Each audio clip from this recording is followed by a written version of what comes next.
Това, което видях, просто думите не ми стигат да го опиша. Това видео май ще е трудно. Видях наживо как се изкарва артерия на сърце. Той беше в съзнание. Той не усещаше болка и можеше да говори. Толкова много неща. Видях как се изчиства рак. Здравейте, мили хора! Днес беше този дългоочакван ден и това, което видях, просто думите не ми стигат да го опиша. Няма аналог на нищо, което съм виждала до момента.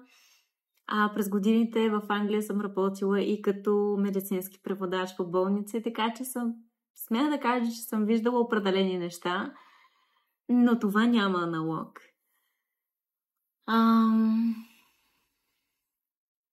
Къде да започна? Това видео май ще е трудно. Това видео, може би за първи път, ще изпитвам затруднения за това, кои думи да подбера, така че да изразя именно това, като да ви разкажа, да ви предам това, което аз успях да видя. Защото това, което видях, няма аналог. Филипинският лечител е изключително благ човек. Изключително скромен. Казвам лечител, защото това е призванието, това е професията. И ще използвам тази дума, защото на английски healers може да не ви говори нищо.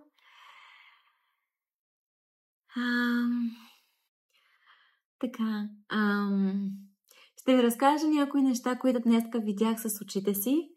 Тук дебело подчертавам, видях ги лично с очите си. Не са неща, които съм ги чувала, някой ми ги е разказвал, гледала съм ги в YouTube.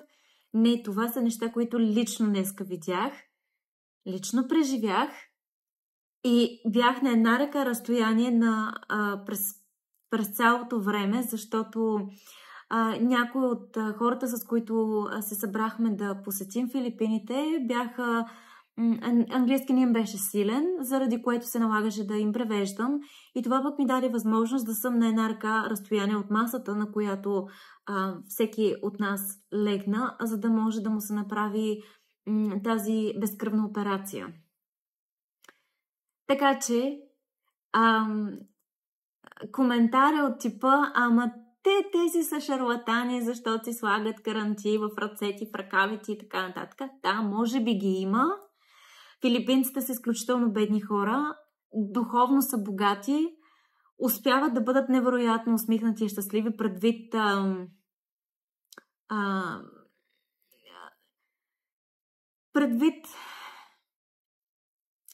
това, че те не живеят богато.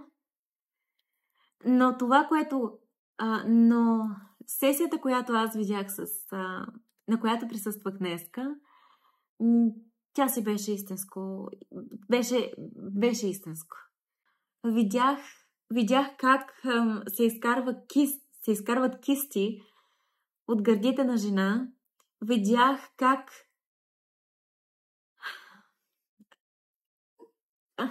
чак ми е трудно да ви го разкажа. То е толкова емоционално. Видях наживо как се изкарва артерия на сърце и се изкарват съсирици от артерията на сърце. И тази артерия можех да я видя, защото тя беше изкарана отвъд гърдите на мъжа.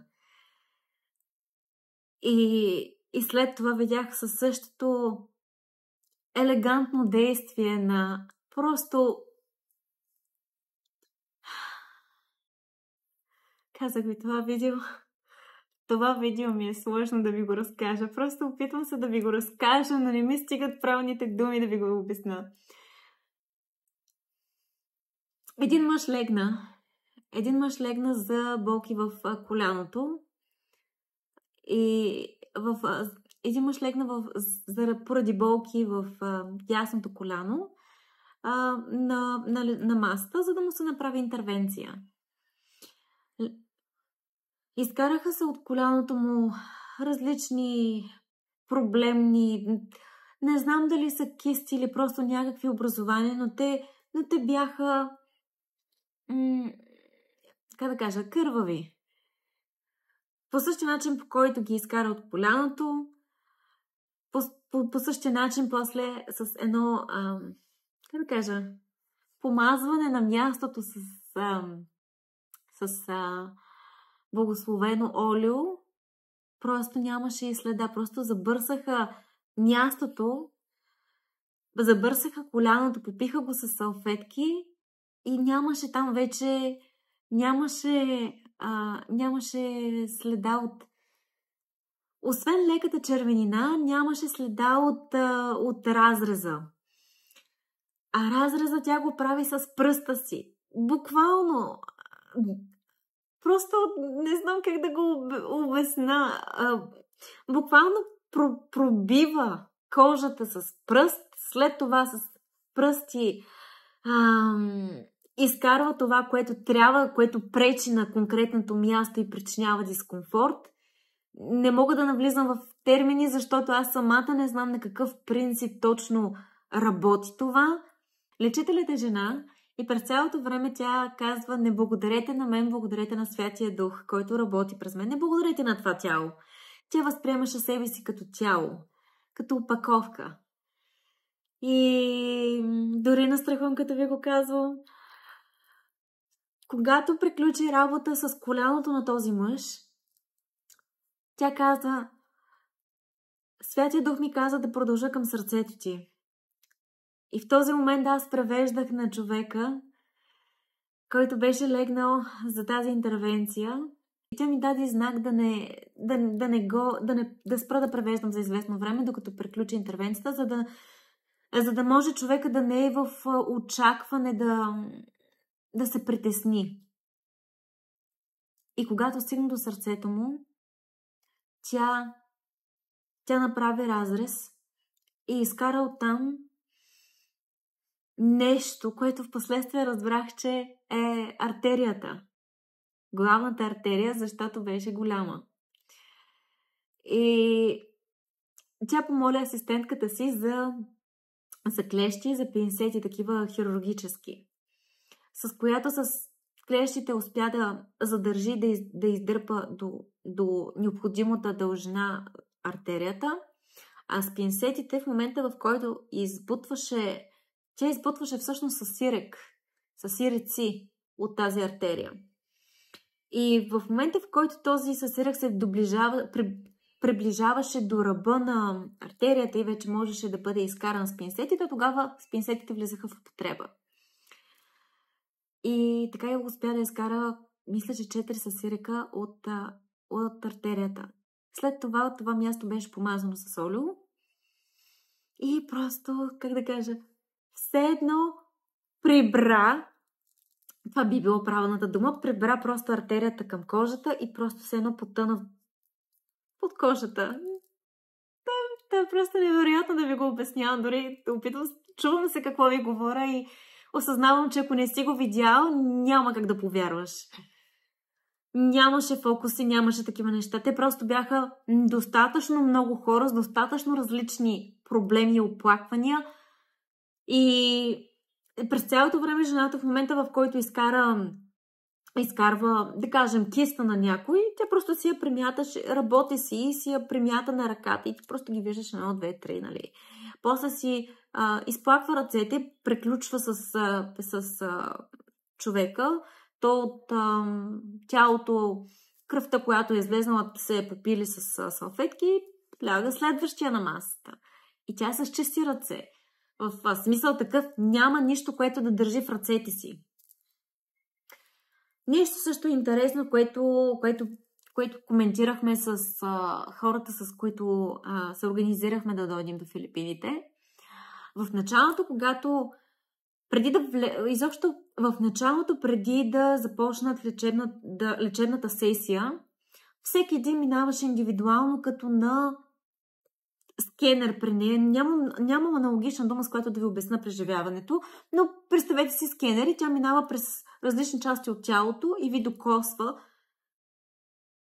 И всеки от нас, в последствие си синхронизирахме версиите, за да разберем дали всички са усетили едно и също. Всеки един от нас беше продупчван, пробождан като с игла. И всъщност ние мислихме, че аз поне за себе си мислех, че това е игла, но игла никой не видя от нас. И всъщност това си беше енергията, защото лечителката бъркаше под Библията и сено изкарваше енергия от Библията и след това тази енергия я пращаше към тялото на човека, когото сканира. Когато ви разказах историята с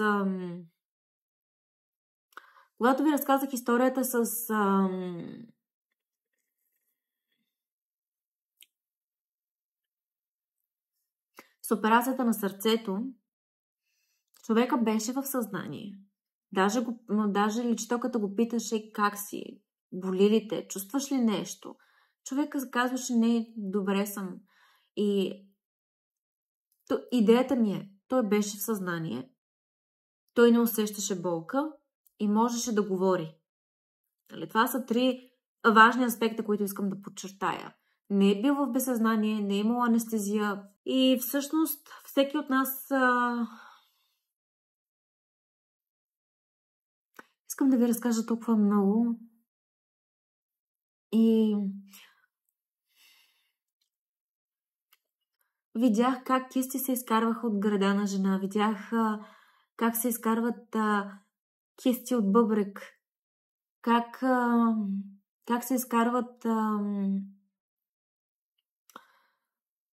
образования, които пречат в колена.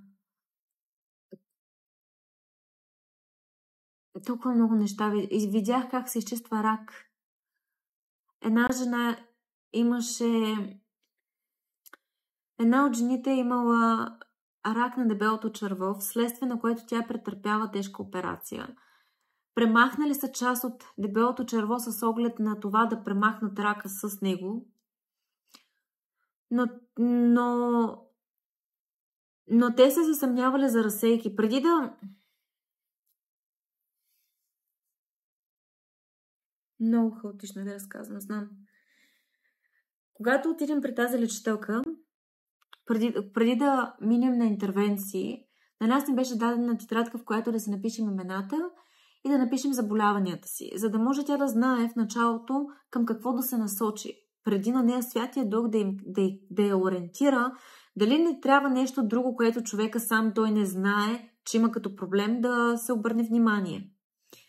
И когато пишех диагнозите, за които всеки един от присъстващите имаше подозрение или знаеше, че ги има като заболявания, тази жена беше написала, че има съмнение, лекарите се казали, че има съмнение за метастази.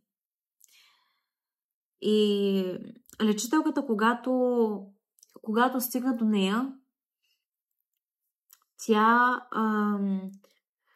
каза, че ще трябва да й почисти дебелото черво и да премахне метастазите, да премахне рака от червото.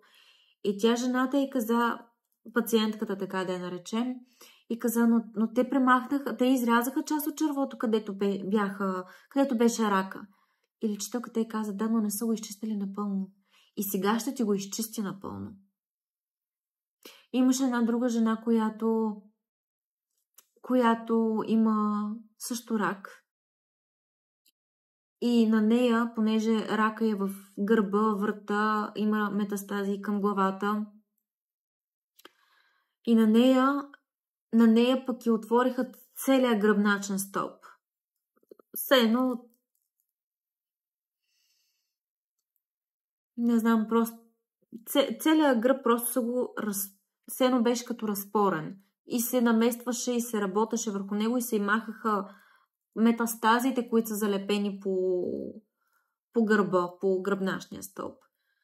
Това са неща, които когато ги видиш, когато всеки разкаже какво е почувствал, и как после на това място усеща болка. На място, на което лечителката е работила, всеки един от нас има лека червенина. Лека като раздразнена кожа или като леко... Да, като леко раздразнена кожа си представете. Съвсем леко е червено. Все едно сте се шляпнали по ръката и леко ви е започервеняло. Което потвърждава, че на това място нещо е работено. Ако по отношение на болката, при всеки беше различно. Не е болка, която да не може да изтърпите. При някои беше при различните интервенции, различните места, на които се работеше, чувствителността е различна. И то е разбираемо. След това, събирайки се да общуваме, да обменим впечатления, как се чувства всеки един от нас, много от нас поделиха, че продължават да усещат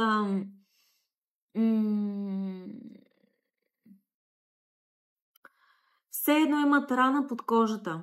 Тоест, кожата не се лечи изобщо върху нея, че няма разрез, няма шевове, няма нищо, но под кожата това, което е работено, премахвано, тази хирургична намеса, се усеща като много лека болка.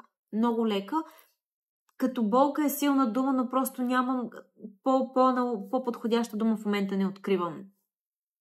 Не създава някакъв дискомфорт за лягане, ставане, навеждане и така нататък, но се усеща в определени движения като напомняне, че нещо там се е случвало на това място. И никой не ни е казвал предварително да имаме такива очаквания, просто за да ни подготви и да кажем, че сме си внушили. Просто всеки си тези, които го имаха, си го споделиха, че го усещат. Така че не е страшно, даже напротив. В момента организирам група за посещение при лечителката. Предстои ни още 2 пъти да посетим филипинската лечителка за тази седмица преща, в който сме в Филипините. Така че ще ви държа в течение какво се случва, какви неща, на какви чудеса съм свидетел. Днес си поговорихме с лечителката и я попитах за доста заболявания, за които ми бяхте писали, дали помага. В общи линии, ако трябва да го резюмирам, помага за почти всичко. Този тип лечение може да облегчи или да излекува почти всичко. Единствено, за което днес се коментираше, че не подлежи на този тип операция, са разширени вени или схващания, защото за тях тя казва, че просто е необходим масаж. За този тип оплаквания е много важно кръвта да циркулира добре и да се стимулира с масажи. Това бяха 2 оплаквания, за които днеска, понеже много от хората имаха, едно от оплакванията им беше разширени вени. И тя на всеки обясняваше, че това не е за операция, това е за масажи. Така че това е нещото, което може да ви е интересно. Нещо друго, което също ми направи впечатление, е, че този тип лечение помага включително на хора с множествена склероза, аутизъм, Паркинсон и Алцхаймер. И диабет. Нали, това са заболявания, които обикновено лекарите казват, че са нелечими и могат само да се поддържат. Сърдечни заболявания също, проблеми с черния дроб или рак на черния дроб също се повлияват и се лекуват. Проблеми с сърцето. В общи линии проблеми с ставите, с колената, така. Просто почти всичко, може би, което можех да изредя и за което се сетих да попитам, за всичко тя каза, че може да се лекува по този начин и през годините е имала богат опит, както казах, дори на деца с аутизъм, които са се подобрявали изключително много или направо са се излекували след такива интервенции. Което е... Какво да ви кажа? Много майки обикалят толкова много лекари в надеждата да намерят лечение или облегчение или подобрение за състоянието на децата си. И когато разбереш, че нещо, което е толкова безвредно, защото няма химия, няма операции в този традиционен смисъл с тежкото възстановяване. И това може да бъде толкова в пъти по-ефективно и наистина да даде положителна и да доведе до подобрение на здравословно състояние. Това просто е феноменално. Нямам просто думи не ми достигат да обясня колко е магично това, което видях. В смисъл,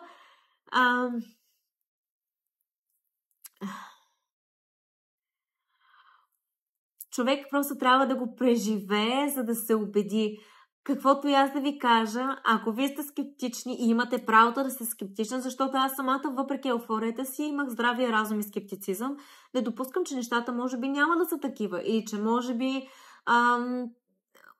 допусках, че е възможно да попада на човек, който да е шарлатанен, защото четех и такива коментари, които се твърди, че са лечители, а всъщност са изкусни илюзионисти.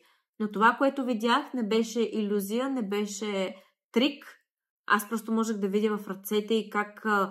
можех да видя плътта на човека, можех да видя как прониква в тялото на човека, как изкарва определени... Даже не знам точно какво изкарва. Просто го виждаш като карантия. Просто ти го виждаш като някакви такива телесни жлези или кисти, или образования, или съсиреци и така нататък. Просто такива в такъв вид, в такава форма са. И аз можех да ги видя как ги изкарва. От всеки човек са различни, от различни места, различна дължина, различен цвят, ако щеш. Така че това нещо беше изключително истинско. И в момента организирам група за следващо посещение. Така че наличието на такива лечители в днешно време е истинско богатство и аз съм щастлива, че може да се пътува в момента до Филипините, че няма някакви рестрикции, както беше пред няколко години. Прекрасно е, че можеш да видиш с очите си, че в 21 век е възможно да се случват чудеса, а не само да четем за тях в Библията и в други книги. Така че хора, беше изключително силно. Надявам се да ви е интересно. Благодаря ви.